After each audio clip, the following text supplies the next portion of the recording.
하나님의 전을 찾은 여러분에게 하나님의 은혜와 평강이 함께 하시기를 주님의 이름으로 축복합니다. 자, 오늘은 율법으로 말미암아라고 하는 제목으로 하나님의 말씀을 나누겠습니다. 여러분, 율법이라고 하는 그것은 폐하여진 것이 아닙니다. 우리가 예수님을 믿고 그 공로를 의지해서 거듭난 하나님의 백성이 되었습니다. 그렇다면 우리는 율법을 지킬 의무가 없어진 것이 아닙니다. 율법은 거듭난 사람들이 성화의 길을 걸어가는 데 있어서 반드시 필요한 그런 도구인 것이죠. 자, 우리가 율법을 통해서 우리의 삶의 그런 모습을 직면할 수가 있어요.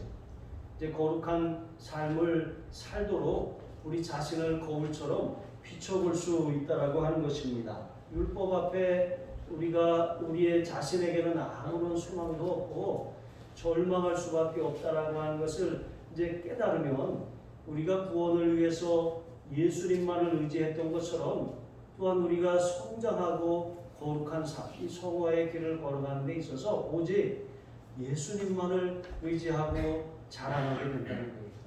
우리가 우리의 노력으로 거룩해지는 것이 아닙니다.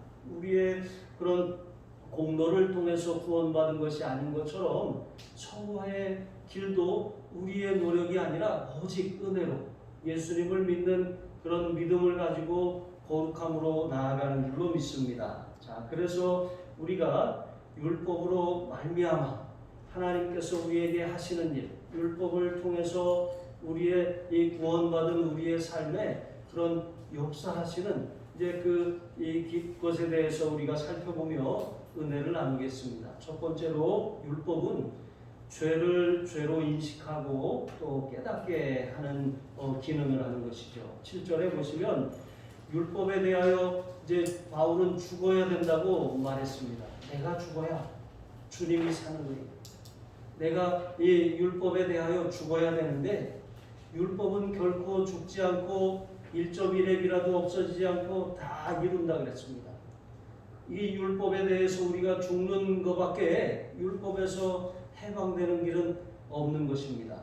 율법에 대하여 죽어야 한다고 해서 그 율법이 무익하거나 없어져야 하는 것이 아닙니다.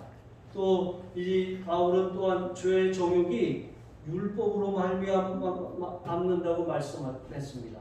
그것은 율법이 죄를 충동질하고 조장한다는 그런 의미도 아닌 것입니다. 하나님이 우리에게 율법을 주신 이유가 있어요. 그것은 우리가 아담의 본성을 물려받았잖아요. 아담의 원죄가 우리 안에 있습니다. 그래서 우리는 예수님을 믿는 순간 우리에 대한 그런 죄에 대한 심판, 죄에 대한 정죄와 죄책에서 자유함을 얻었습니다. 용서받았어요. 그런데 여전히 우리는 우리의 육신을 입고 있는 그 동안에는 여전히 이 부패한 본성이 남아 있어요. 그래서 구원받았어도 여전히 죄를 지으려고 하는 또 죄에 끌리는 그런 경향이 우리에게 있다라고 하는 것입니다. 그런데 문제는 율법이 없다면 죄를 지으면서도 기준이 없으니까 그것이 죄인 줄로 알지 못한다는 거예요. 마치 거울이 없으면 우리 자신의 모습이 어떠한지 볼 수 없는 것처럼 율법이라고 하는 것이 없다라고 하면 우리가 구원받았지만 또 여전히 우리의 삶에 그런 아담의 부패한 본성으로 인하여 죄 가운데 살고 또 죄를 저지르는 우리의 연약함을 깨닫지 못한다라고 하는 것입니다. 그래서 율법이 없으면 우리가 죄를 인식하지 못하고 또 우리가 죄인임을 깨닫지 못하고 또 결국에는 이 죄로 인해서 좌절하고 실패하게 된다라고 하는 것입니다. 자, 율법은 마치 진단하는 것과 같아요. 우리가 우리 몸에 어떤 질병이 있는지, 어떤 불필요하고 제거돼야 될 것이 있는지, 이제 엑스선 촬영도 하고 또 CT 촬영도 하고 MRI도 하고 이제 여러 가지 그런 이 촬영을 합니다. 그런데 그런 촬영을 통해서 우리 몸을 진단하는 거잖아요. 스캔하면서 우리 몸에 무엇이 있는지를 찾아내는 것입니다. 그런데 진단을 했다고 해서 그 병이 치유되는 것은 아닙니다. 진단할 뿐이죠. 율법의 기능이 바로 그와 같다라고 하는 것입니다. 율법은 우리의 실상을 적나라하게 보여줍니다. 아담의 부패한 품성을 물려받은 우리가 얼마나 하나님 앞에 끔찍하고 심각한 죄인이며 우리가 가지고 있는 그 죄의 본성으로 인하여 얼마나 우리의 삶이 파괴되고 또 더럽혀지는지 그것을 이제 보게 하는 것, 깨닫게 하는 것, 그것이 바로 율법이라고 하는 사실입니다. 자, 이렇게 하나님이 율법을 주신 것은 죄를 깨닫게 하고 또 깨닫게 함으로 우리가 참상을 딱 보고 나면 고개를 이렇게 돌리게 되잖아요. 그래서 이 죄를 억제하는 그런 기능을 위해서 이런 순기능을 위해서 하나님이 율법을 주셨습니다. 자, 그런데 이 율법을 주시기 전에는 아무도 죄를 죄로 여기지 않았어요. 기준이 없으니까 무엇이 죄인지 알지 못했어요. 그런데 하나님께서는 율법을 주시기 전에 마음의 율법인 양심을 먼저 주셨습니다. 그런데 이 양심이라고 하는 것은 무언가 잘못하는 것에 대해서 뭔가 이렇게 꺼리껴지고 불편해지고 그렇게 하면 안 될 것 같은 이런 마음이 들지만 이 양심이라고 하는 것은 자꾸 무뎌지게 되어 있는 것이죠. 한번 이 양심을 줘버리면 그것이 나중에는 점점 기준이 낮아져서 나중엔 턱이 없어지는 거예요. 그리고 이 살아가는 환경이나 문화마다 다 그 기준이 다 다르기 때문에 어떤 곳에서는 그게 죄가 되지만 어떤 곳에서는 죄로 여기는 그것이 아무 문제가 안 되는 그런 이 현상이 일어나게 되는 것이죠. 그래서 이 죄를 죄로 인식하게 하는 것은 하나님이 정해주신 기준, 하나님이 우리에게 주신 율법밖에 없다라고 하는 것입니다. 사람이 죄를 알지 못했다고 해서 하나님의 심판을 피할 수 있는 것이 아닙니다. 하나님은 반드시 죄의 싹은 사망이라고 했습니다. 죄에 대해서 반드시 형벌이 있다고 말씀하셨습니다. 자, 이렇게 율법을 통해서 하나님께서 죄를 인식하게 하고 죄를 이 죄의 기준을 죄를 판단하는 기준을 정하셨다고 했는데 바울은 자신 안에 탐심이 있다라고 하는 것을 율법이 찾아냈다고, 마치 율법이 MRI처럼 이 자신을 이렇게 비추고 나니까 내 안에 탐심이 있구나라고 하는 사실을 그게 보여주었다라고 하는 것입니다. 탐심, 여러분 10계명 가운데 10번째 계명이 뭔지 아십니까? 내 이웃의 집을 탐하지 마라. 그러니까 제10은 내 이웃의 집을 탐하지 마라. 왜 하필이면 하나님께서 1계명부터 10계명 가운데 마지막 계명에다가 내 이웃의 집을 탐하지 말라 이렇게 말씀하셨을까요? 자, 이렇게 이 10번째 계명에 속하는 것인데 10번째 계명을 어기는 것이 탐심입니다. 최초의 인류 아담과 하와가 넘어진 죄도 바로 탐심이 보암직하고 먹음직스럽고 지혜롭게 할 만큼 탐스럽기도 한지요. 하나님이 저것을 먹지 말라고 했습니다. 먹는 날에는 죽는다고 하셨습니다. 그러면은 저거는 죽음에 이르게 하는 열매잖아요. 이것을 탐하면 안 되는데 그것을 탐하는 마음이 들어간 것이죠. 자, 이렇게 아담 이후로 탐심은 계속해서 사람 속에서 역사하는 강력한 이런 본성이라고 할 수가 있는 것입니다. 탐심이 없는 사람이 없어요. 탐심은 모든 사람에게 다 있는 것입니다. 누구나 다 내게 없는 것을 불평하고 비교해서 다른 사람의 것, 내가 갖지 않은 것을 탐하는 마음이 다 있습니다. 근데 1계명부터 9계명까지 이것은 외적인 행동에 관한 규범입니다. 이런 외적인 행동에 관련이 있는 이런 규범, 우리가 조금 노력하고 의지적인 결단을 하면 우상 숭배 안 할 수 있어요. 간음하지 않을 수 있습니다. 살인하지 않을 수 있습니다. 이런 행위의 죄를 저지르지 않을 수 있다라고 하는 것입니다. 그런데 이 1에서부터 9계명까지 우리가 철저하게 지켰다고 할지라도 내적인 이 본성에서 뿜어져 나오는 이 탐심은 모든 계명에 영향을 미쳐요. 모든 계명에. 그래서 탐심은 우상 숭배라고 하지 않았습니까? 하나님 외에 다른 것을 의지하고 하나님 외에 다른 것을 탐하는 것. 이게 그것으로 인하여서 1계명과 2계명을 어기는 거예요. 우리 마음 가운데 이 탐심으로 인해서 모든 계명들이 다 이렇게 이 영향을 받게 되는 것이죠. 내 이웃의 집을 탐내지 말라 하실 때 이웃의 집 안에는 내가 갖지 않은 다른 사람에게 있는 그 모든 것을 다 포함하는 것이죠.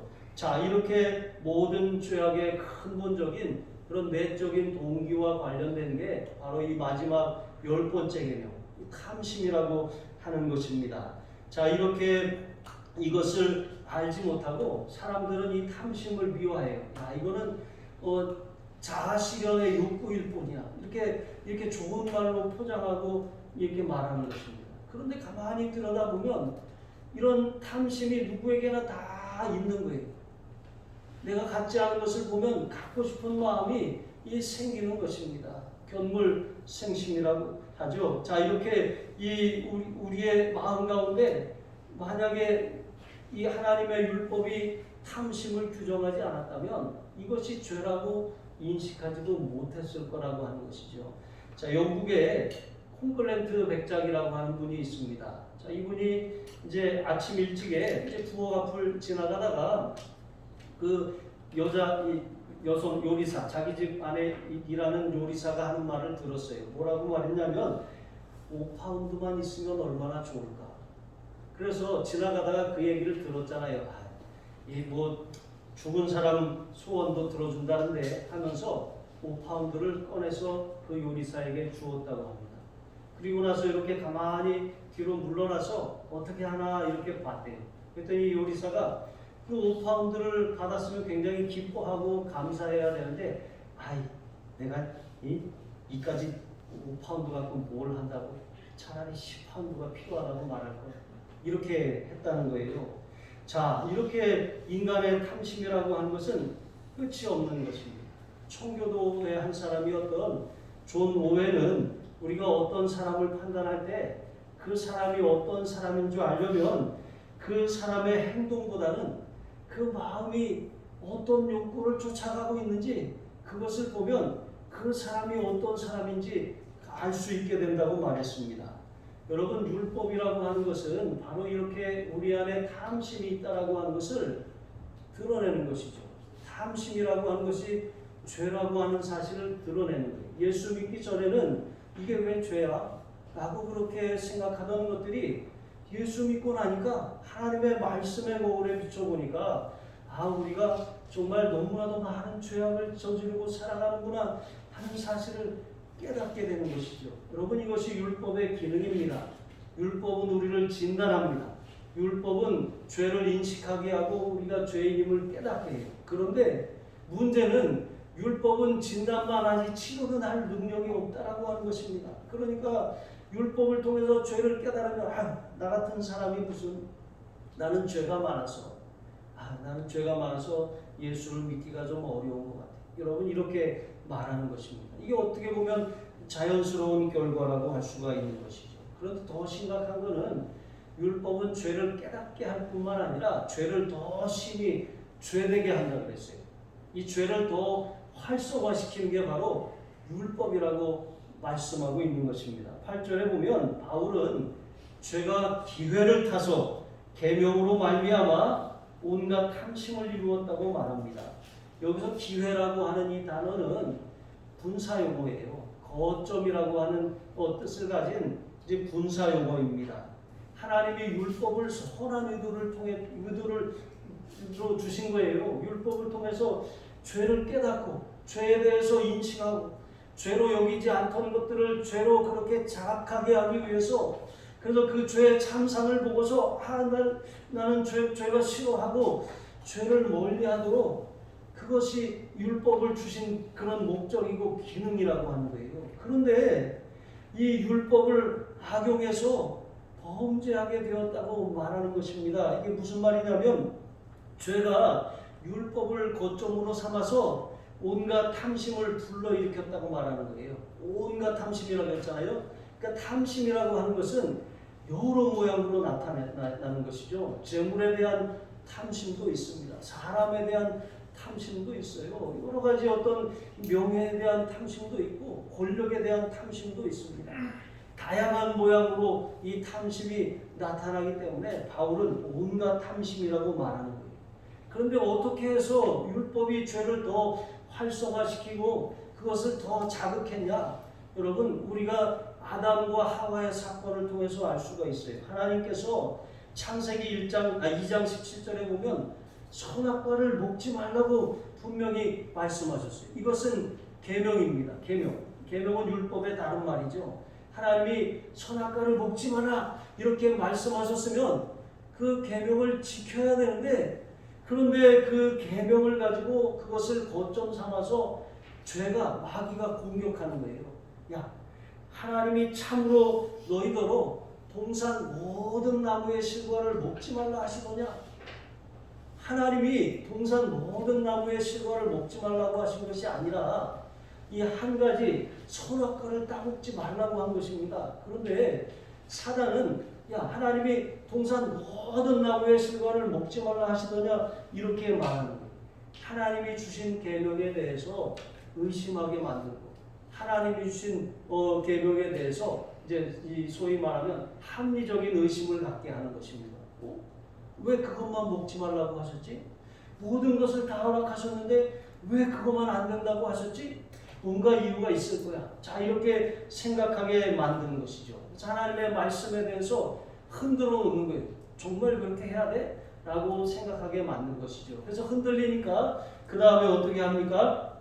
너희가 그것을 먹는 날에는 너희 눈이 밝아서 하나님과 같이 되어서 선악을 분별하게 될 줄을 하나님이 아시냐 하고 창세기 3장 5절에 이 사단이 뱀이 유혹했습니다.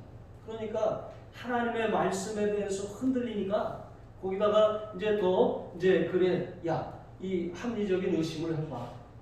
너희가 하나님이 모든 것을 다 먹게 하셨는데 왜 하필이면 그걸 먹지 못하게 하셨을까? 분명한 이유가 있을 거야. 그래? 그게 뭘까? 내가 알려줄까? 그래, 그거는 이것을 먹으면 너희가 하나님처럼 될 수 있기 때문에 그러는 거야. 하나님이 모든 걸 다 맡기시고 너희에게 주셨는데 하나님처럼 된다고 한번 생각을 해봐. 아, 이런 마음이 탐심인 것이죠. 그런데 우리 안에 있는 이 탐심이 계명을 통해서 이렇게 드러나고 활성화되고 마는 것입니다. 마치 샘에 이렇게 가라앉아 있는 그런 건물이 있습니다. 물을 위에서 살짝 뜨면 이 맑은 물을 먹을 수 있는데 이 그릇을 가지고 바닥부터 이렇게 훑어버리면 구정물이 돼버리고 마는 것이죠. 이것처럼 우리 안에는 정말 우리가 하나님처럼 되려고 하는, 정말 하나님처럼 되려고 하는 그 탐심은 탐심 중에 최고의 탐심이라고 할 수가 있는 것이죠. 이처럼 사람 안에는 탐심이라고 하는 것이 있습니다. 그런데 우리가 그 탐심을 따라갈 것인가, 아니면 하나님의 계명에 복종할 것인가? 그것은 우리가 피조물이 될 것이냐, 아니면 하나님처럼 되려고 교만을 선택할 것이냐? 여러분, 이런 차이라고 하는 것입니다.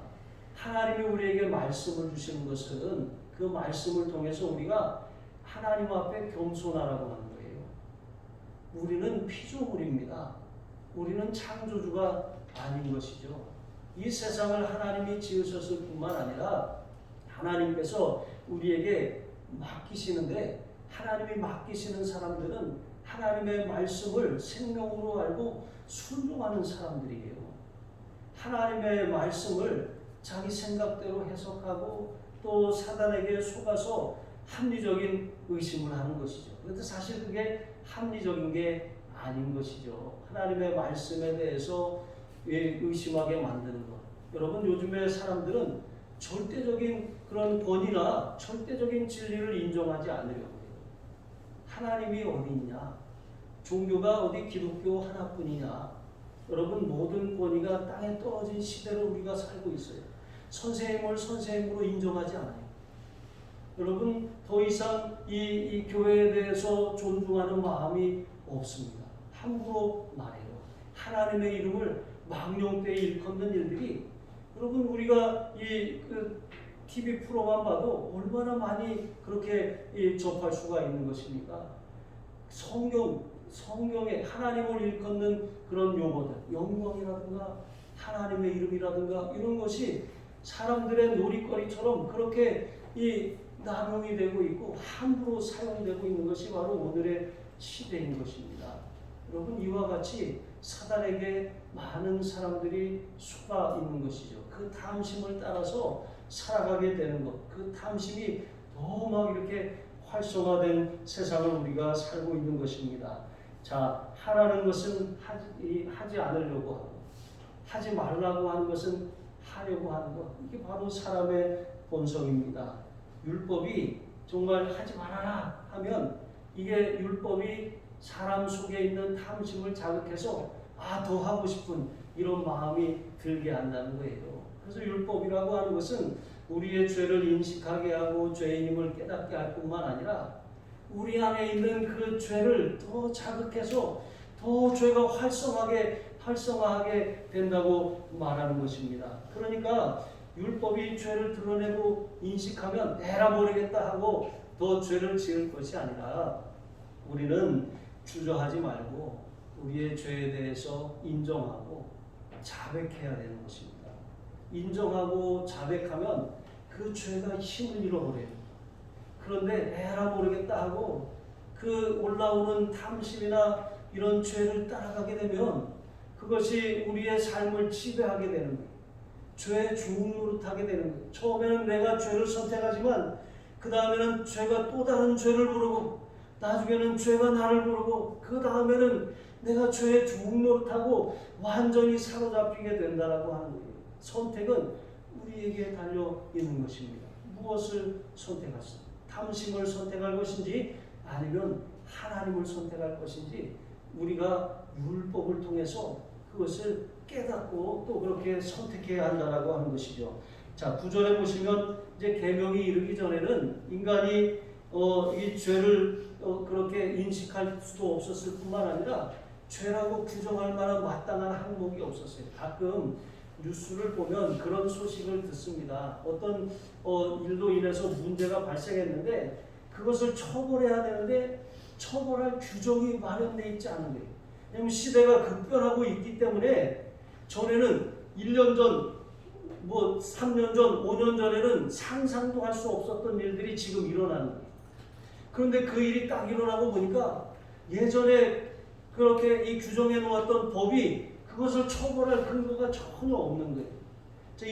이런 상황이 발생하는 것처럼 율법이 죄를 규정하기 전에는 죄를 죄로 인식하지도 못했을 뿐만 아니라 그것을 이제 죄를 지으면서도 죄인임을 자기가 깨닫지 못했다는 거예요. MRI가 몸의 질병을 찾아내고 또 진단하는 것처럼 MRI로 촬영하기 전에는 몸에 그 병이 있는지 몰랐어요. 율법이 우리를 진단하기 전에는 우리가 그렇게 하나님 앞에 심각한 죄인인지 알지 못했다라고 하는 것입니다. 자, 그래서 이전까지는 나는 잘하고 있어. 나는 잘 살고 있어. 나는 모든 것이 완벽해. 이렇게 이 스스로에 대해서 자부하고 그렇게 살아왔습니다. 그런데 율법을 딱 깨닫고 난 그 순간 내가 한없이 작아지고 내가 정말 그동안 자기 만족과 그런 거짓 평안에 속아 살아왔구나라고 하는 것을 깨닫고 절망하는 거예요. 내가 건강한 줄 알았는데 MRI를 딱 찍고 나니까 완전 절망하는 것처럼 율법 앞에 내가 죄인임을 그렇게 깨닫고 나서 마음의 평안함을 잃어버리게 되었다라고 하는 것입니다. 그래서 바울이 나는 죽었도다라고 말하는 것입니다. 여러분, 다메섹 도상에서 바울이 예수님을 만났어요. 빛으로 임하신 부활하신 주님을 만났어요. 그런데 예수님을 만나기 전에는 율법에 대한 최고의 그런 경지, 최고의 학문을 배웠다고 그렇게 자부하는 그런 남다른 열심과 남다른 그런 자부심을 가지고 있었습니다. 그런데 이런 율법의 참된 의미를 알지 못하고 그렇게 마치 자신이 아무 흠도 없이 완벽하게 지키고 있다고 착각한 거예요. 그런데 아까도 말씀을 드렸던 것처럼 10계명의 1계명부터 9가지 계명은 외적인 행위를 규제하지만 10번째 계명은 내적인 동기를 규제한다고 했습니다. 그 그리고 이 10번째 계명이 나머지 1에서 9가지 계명을 충동질하고 활성화시키는 그런 일을 합니다. 모든 것이 다 탐심으로부터 비롯된 거예요. 그러니까 율법을 외적으로 완벽하게 지킨다고 할지 모르겠지만 그것은 행위예요. 하나님은 내적인 동기를 살피고 계십니다. 우리가 어떤 헌신을 하고 수고를 하고 어떤 의로운 일을 했다고 할지라도 여러분 그것이 우리가 생각하기에 의로운 일이라고 생각할 수 있을지 모르겠지만 어떤 동기를 가지고 했는지 그것은 하나님이 하시고 내가 아는 거예요. 다른 사람은 그것을 알지 못하도록 숨길 수가 있습니다. 그게 바로 신앙의 외식이라고 하는 것입니다. 겉과 속이 다른 모습을 가지고 살아갈 수 있다라고 하는 것입니다. 그래서 10절로 12절에 보면 사단은 정말 하나님의 율법을 곡해하는 전문가예요. 전문가. 그래서 하나님의 율법을 이용하고 그 율법을 통해서 우리를 속이는 것인데 율법의 행위에 대해서 흠이 없으니까 너 완벽해 이렇게 말하는 거예요. 그런데 율법의 본질을 알고 나면 그 율법이라고 하는 것은 우리를 적나라하게 드러내는데 우리가 어떤 것을 했냐 안 했냐 그것이 아니라 우리가 어떤 동기를 가지고 있었느냐, 하나님 보시기에 어떤 마음이었느냐, 이것을 내적으로나 외적으로나 완벽하게 스캔하는 거예요. 엑스레이가 이제 겉부분만을 촬영하지만 CT는 조금 더 내적인 부분을 정밀하게 촬영해요. MRI가 더 이렇게 우리의 손까지 다 이렇게 정확하게 촬영해내는 것처럼 율법을 우리가 들여다보면 들여다볼수록 우리의 실상이 더욱더 적나라하게 드러날 수밖에 없다라고 하는 것입니다.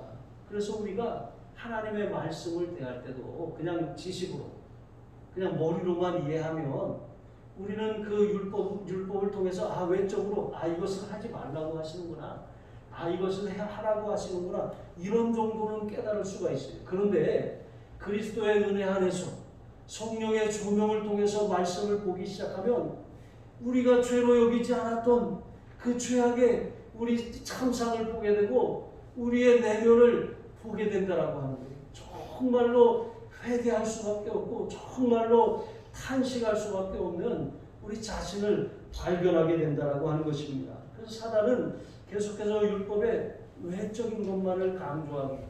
그래서 우리로 하여금 외식하게 만드는 것입니다. 그리고 우리가 충분하다고 말하는 거예요. 너 괜찮은 사람이야, 너 잘하고 있어, 너 최고야, 이렇게 말하는 거예요. 그런데 우리의 삶에 기쁨이 없어요. 신앙생활하는데 행복이 없어요. 능력이 없어요. 우리가 우리 자신을 잘 아는 것입니다. 우리는 너무나도 이 죄 문제에 대해서 자유롭지 않은 그런 심각한 그런 상태에 있다라고 하는 사실을 겉으로 웃고 있는다고 웃는 게 아니에요. 삶이 하나도 평안하지가 않는 것입니다. 모든 것이 다 문제가 있는 거예요. 건강도 문제가 있고 관계에도 문제가 생겼어요. 사업도 어렵고 여러 가지가 정말 행복하지가 않은 그런 삶을 살고 있다라고 하는 거예요. 정말 우리의 실상을 정말 하나님 앞에 우리가 율법을 통해서 깨달았다면 그것을 인정하고 자백하고 또 한 걸음 더 나아가서 도움을 구해야 되지 않겠습니까? 나는 개인적으로 영적으로 파산했습니다. 내가 내 노력과 내 공로를 가지고는 내가 하나님 앞에 설 수 없는 그런 죄인이라고 하는 사실을 깨달았습니다. 저는 하나님 앞에 파산했습니다. 전적인 은혜가 필요합니다. 여러분, 율법이라고 하는 것은 내가 하나님을 위해서 뭘 한다고 생각하는 거예요. 근데 은혜라고 하는 것은 내가 하나님을 위해서 뭘 하는 게 아니라 하나님이 나를 위해서 하신 일을 받아들이는 거예요. 그래서 우리가 그리스도가 필요하다라고 하는 것을 깨닫게 하기 위해서 하나님이 율법을 주신 것입니다. 율법은 이렇게 절망하게 만들어요. 아무 소망이 없다라고 하는 것을 적나라하게 드러냅니다. 그래서 우리가 우리의 구원을 위해서 오직 예수 그리스도만을 붙들었던 것처럼 우리의 삶의 은혜와 축복과 열매를 위해서는 오직 예수님만을 붙들어야 한다는 것을 깨닫게 하는 것, 예수 그리스도께로 인도하는 것, 이게 바로 율법이라고 하는 것입니다. 그래서 성경은 개역 한글판에는 율법을 문학선생이라고 했습니다. 개역 개정판에는 초등교사라고 했습니다. 뭐 초등학교 선생님을 비하하는 그런 표현이 아니라 이 초등학문은 이렇게 우리가 이 처음에 이제 이 학문을 배우는 데 있어서 그냥 첫 걸음, 이제 가장 기초가 되는 학문이 그것을 통해서 여러분 한글을 배워야 기억 니은을 알아야 뭐 책을 읽을 수 있지 않겠습니까? 이것처럼 율법이라고 하는 것은 초등학문과도 같은 것입니다.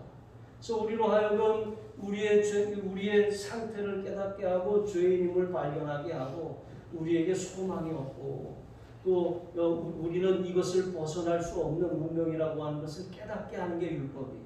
그런데 예수님께서는 우리가 그래서 구원이 필요하고 은혜가 필요하고 예수님이 필요하다라고 하는 것을 보여주시는 것입니다. 그래서 13절에 보시면 이 죄라고 하는 것 아무리 죄가 정체를 숨기려고 해도 율법은 그것을 적나라하게 다 드러내요.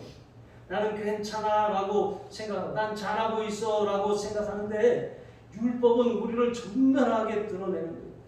회개하면 회개할수록 더 우리가 눈물이 나고 양파를 까도 더 매운 그런 눈물이 나는 것처럼 여러분 우리가 이 우리의 모습을 율법을 통해서 보면 볼수록 더 심각한 죄인임을 깨닫게 되는 거예요. 타락한 아담의 본성을 물려받은 인간으로 하여금 아주 심각한 죄인이라고 하는 것을 깨닫게 하는 것. 이게 바로 율법이라고 하는 것입니다. 그런데 우리가 그 본성을 따라 사는 동안은 죄에 대해서 무감각할 수밖에 없어요. 죄를 죄로 인식하지 않는 것입니다. 문제가 있는데 문제가 있다고 생각하지 않는, 여기지 않는 하나님의 말씀이 우리의 삶을 회복하기 위해서는 여러분 그 말씀이 우리를 진단하게 만들어야 돼요. 내 삶에 어떤 문제가 있는지, 내 가정에 어떤 문제가 생겼고, 내가 어떤 재정의 원칙에 어떤 문제가 생겼고, 또 어떤 탐심이 우리 가정에 들어왔고, 내 사업에 들어왔고, 삶에 들어왔고, 관계에 들어왔는지 그것을 낱낱이 다 살피도록 하나님 앞에 우리 자신을 율법 앞에 정당하게 드러내야 된다라고 하는 거예요. 그래서 우리가 실패했음을 그냥 실패가 아니라 완전히 파산했음을 영적으로 우리가 하나님 없이 살고 하나님이 아닌 탐심을 쫓아 살아왔던 삶의 결과가 무엇인지 그것을 깨닫고 하나님 앞에 고백해야 된다라고 하는 것입니다. 그래서 하나님 내 삶의 모든 부분에 그리스도가 필요합니다. 은혜가 필요합니다. 정말 우리의 모든 자녀도 가정도 사업도 건강도 은혜가 필요합니다. 라고 그렇게 나는 이것을 내 힘으로 바꿀 수 있는 능력이 없습니다. 벗어날 수 있는 방법도 알지 못하겠습니다. 율법이라고 하는 것은 계속 들이밀어요. 건강검진 해마다 계속 하는 것처럼 율법은 계속해서 우리의 실상을 이렇게 들이밀어요. 회개하라고 해요. 죄를 인정하고 자백하라고 만들어요. 화산했다고 인정하라고 만드는 것입니다. 그렇게 해서 우리가 주님이 재림하시는 그날까지 율법의 방망이로 얻어 맞아야 돼요. 이렇게 두드러 맞아야 돼요. 두드러 맞으면 우리가 이제 정말 내가 예수님의 은혜가 필요하고 치료가 필요하구나.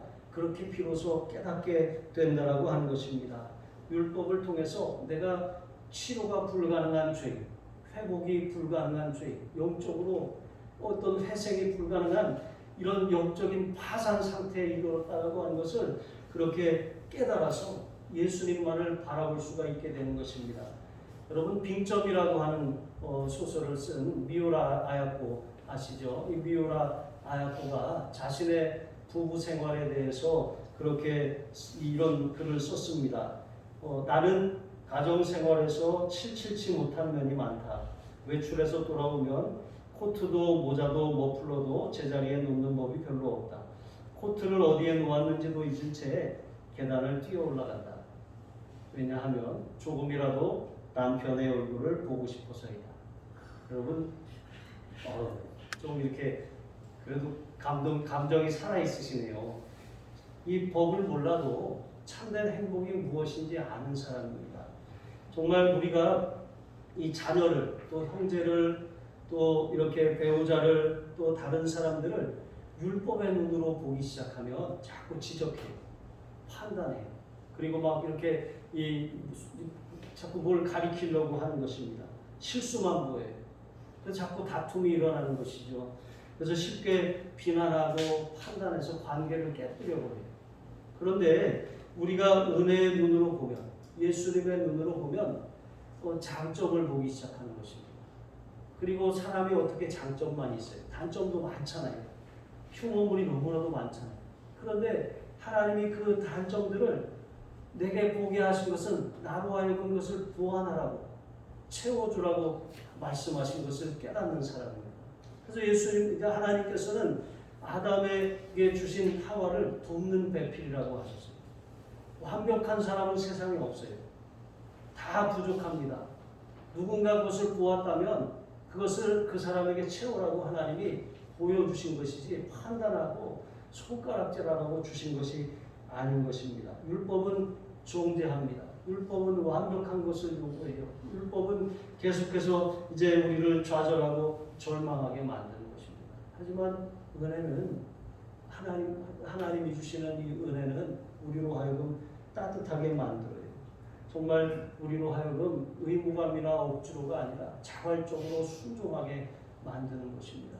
이것이 은혜 아래 있는 사람과 율법 아래 있는 사람의 차이인 것입니다.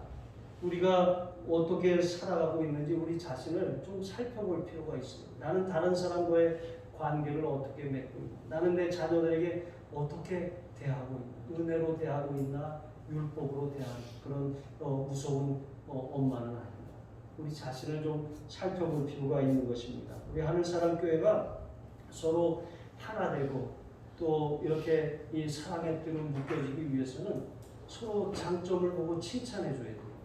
단점을 보면 지적하는 것이 아니라 저 사람은 이 부분이 부족하구나, 내가 채워줘야지, 이런 마음으로 서로를 챙겨주고 돌보는 거예요. 그러면 교회가 따뜻해집니다. 교회가 따뜻해지면 새로운 사람들이 들어오면 편안함을 느끼는 거예요. 가정도 마찬가지입니다.